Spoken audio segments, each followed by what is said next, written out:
her phone and casually strolling in an hour and a half late. McNutt, great to have you. It was a long day yesterday. It's chill. It's Friday. Number one, is it McNutt's to say the Knicks will repeat as champs next year? Yeah, and these are my guys, and I'd love to see it. But we've got 8 champions in 8 years. Will they be the first to buck the trend? It just feels like the league is not really designed for dynasties, repeats right now, and that's okay. Because they buck it, we'll have to wait and see. But right now, I'm going with the pattern. Their starting 5 played about 88% of the available regular season games. That's extraordinary health. McNutt, number 2. If I said LeBron will leave the Lakers this offseason, is that McNutt's? No, it's not McNutt's at all. I'm not 100% sure where he's going. I don't know that. But he could do whatever he wants at this point. And it's clear that the Lakers kind of need to begin to move into their future, which in the long term will not include LeBron. It's been a fantastic career, but it's wrapping up. The guy has been the ultimate content machine. I don't know what we're going to do when he's gone. Maybe we go down to 3 days a week. Finally, is it McNutt's to say Giannis will be on a new team next season? Nah, it's not at all. It seems like we are... Untenable is a strong word, but I feel like we're heading there, even though maybe Giannis himself might not want to say it. But at this point, the back and forth and I'll let Vinny elaborate on that. It just... Move on. Move on. He brought a championship to the city, but it clearly is not working any longer. All right, let's get Windy and Vince Goodwill in here as well for this conversation. Windy, I want to begin with you. Is Giannis the biggest chip everyone is waiting for this offseason in the NBA? Absolutely, without question, because even though there may only be 2 or 3 teams that are truly in the Giannis bidding, when you have a trade of this magnitude with potentially a bunch of pieces moving around, very often there's cascading side deals. A classic example of this was a couple of years ago when Dame Lillard was traded. We had no idea where he was going. He goes to Milwaukee, but that ended up leading Drew Holiday to be rerouted to the Celtics. And that Drew Holiday trade to the Celtics was one of the most consequential moves of that entire offseason. And the Celtics didn't even know it was going to be possible until they saw Dame Lillard get moved. So when you have a team like the Los Angeles Lakers that have enormous amounts of salary cap space and they're not sure how they're going to spend it, they're watching this Giannis situation very closely, because even though they're not going to get Giannis, a trade could end up falling into their lap that it could end up really helping them. The timing of these situations is always fascinating because of what it means, not for the teams involved, but for everyone else with the ancillary ripple effects. What do you think happens if a Giannis trade doesn't go down soon? It better. Because, hey, what are we going to be talking about if it doesn't happen? But secondarily, if you think about it, this thing is dragged on for so long. Will he, won't he?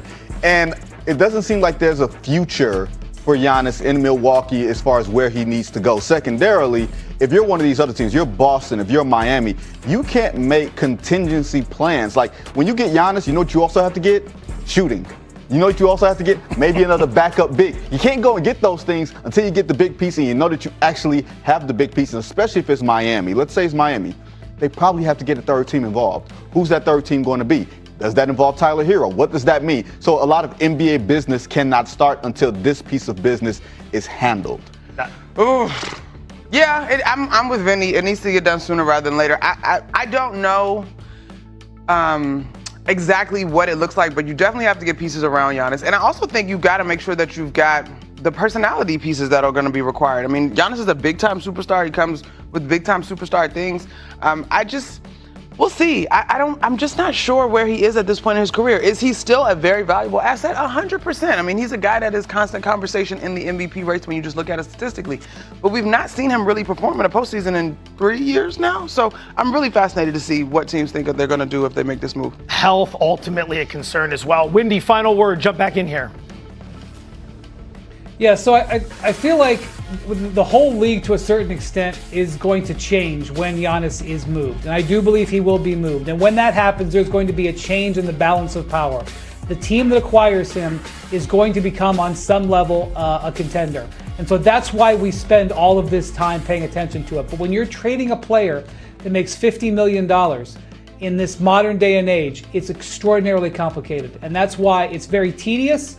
But every single day that goes by, these negotiations, it's because there's so much stakes, there's so much skin in the game, and that's why we talk about it every day. It was so much fun when this started with Giannis saying, I don't want to request a trade. I just, remember all that? Yeah, it was very annoying. Wrap it up. Yeah, come on, Wrap it up. go. We got other things to get to. We've already wrapped the Cowboys this summer. We got to wrap LeBron. We got to get Giannis. We're trying to get to business. He's reporting to work today with a list of things to do. Number one, they've got the 24th pick in the draft in a couple days, but they've got to figure out a way to keep Mitchell Robinson on this roster, to a lesser extent Landry Shamet. But Jim Dolan came out publicly and said he will not go into the second apron. If that is the case, Mitchell Robinson will not fit on this team next year. Now, I question whether or not Jim Dolan will stick to that, because I know that the Knicks have already had some level of cursory negotiation with Mitch Robinson. It is allowed now when the finals are over. Contract negotiations can begin. I think there's a chance the Knicks are going to go into the second apron to figure out a way to keep Mitchell Robinson. Now, whether or not they're going to stay in the second apron for years on end, that I don't think is advisable, but I would kind of be surprised if, regardless of what Jim Dolan said, they don't find a way to make it happen. It's hard to remain emotionless in a moment like this because it's nothing but emotion, as you guys experienced yesterday, but business oftentimes can go haywire if you bring emotion into the equation. Do you think that would be a problem going into the second apron to run it back by bringing back all the guys that we just saw? Look, far be it for me to spend someone else's money, right? Like, you gotta be careful about that type of stuff, unless it's mine. But the thing is, when I look at the list of champions over the past, let's say 15 years, Dallas in 2011, the Lakers in 2020, those teams were kind of broken up prematurely. They were not given the opportunity to run it back, and it kind of sticks at people. Like Mark Cuban wanted to break up the 2011 Mavericks so he could go at the slight chance of getting Dwight Howard, who was at that point the best center in basketball. The 2020 Lakers, they just want to shift out some role players because maybe they didn't believe that the quick turnaround would allow for them to be fresh. It didn't happen for either team. Like, sometimes it's best to stick with what you have. And for the way this Knicks team went through the playoffs, they discovered some things that they did not have in the regular season. They deserve a chance to go back en masse and see if they can defend this title together. That's what I think. McNutt, you assess the team. What would be the top priority this offseason? What would you want to see the New York Knicks do? That's a tough question. I think Mitchell Robinson is top of the list in my mind. But I also think, too, y'all, and it's funny because after the championship in San Antonio, Mitch is the longest tenured Knick on the roster right now. And so we were talking about that experience and how much he's seen and how much he's grown and 8 years into this league, and he's seen a lot. I think there's a meeting of the minds in terms of obviously players and front offices aligning. I think that Mitchell Robinson has been a star in his role, but I do wonder if he thinks there's more out there in terms of opportunity, and so maybe it's not just about money. I mean, we'll see if he can get to a full season where he's not on a game restriction. Like, what does that potentially look like? But I do think that he's one of the top priorities for sure. Speaking of money, it was Jalen Brunson who left money on the table so the Knicks could help build this team around him, but Karl Anthony Towns could be the next superstar on the team, facing a big contract question himself. Wendy, Cat, do you see him taking less money to help the Knicks when it comes to his extension talks? In all honesty, that's the biggest question of the Knicks offseason. So Karl Towns is under contract for next season. He'll be back. He'll be the starting center. He'll be there on ring night. But the question is, can Karl Towns stick with this team long term? The way he was used in this postseason, it's hard to not see him as with this team for the majority of the rest of his career. But he is in position to get a contract extension that's going to approach $70 million a year on average. And he has earned it. He has shown that he is an elite center in this league, a championship player. But the Knicks are not going to be able to afford that type of player. They'll re-sign him, but I don't know if they'd be able to keep the team together. So Jalen Brunson took less. Now, I don't expect anybody in the history of the NBA to do what Jalen Brunson did. But Mikal Bridges took a little less than he could have last year. If Karl Towns is willing to take a little bit of a haircut, $7-10 million over the course of multiple seasons, and Josh Hart is also extension eligible this summer. If both of them are willing to take a little bit of a haircut, you could see this core staying together for 3, 4, 5 years. If Karl Towns wants his full max extension, which again he has earned, it's going to be hard to keep the roster together after next season. Karl Towns' stock is never going to be higher. This is peak stock right here. So if you're looking to cash in, this would be the time. Do you see him taking less money? Well, if you think about it, the reason that Karl Towns is a New York Knick is because his contract in Minnesota was such that it placed the Timberwolves in the second apron. They couldn't afford to keep him, so they had to trade him. That was not a basketball trade for Minnesota. That was a money trade. And it just so happened to work out that the Knicks were the beneficiaries of that. Do you want to place yourself in the same situation where you get your money and then you wind up putting yourself on the chopping block? That's what this second apron has done to players.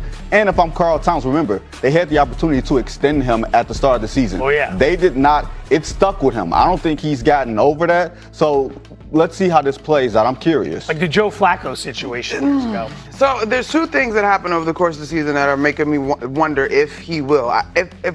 Let's go to the second part of the question, Josh Hart. Josh Hart's ultimate team guy has already voiced when he wants to retire. If you listen to the Roommates podcast and all that, I kind of think he leans toward the side of taking a haircut and make up the money elsewhere. You're a New York Knick.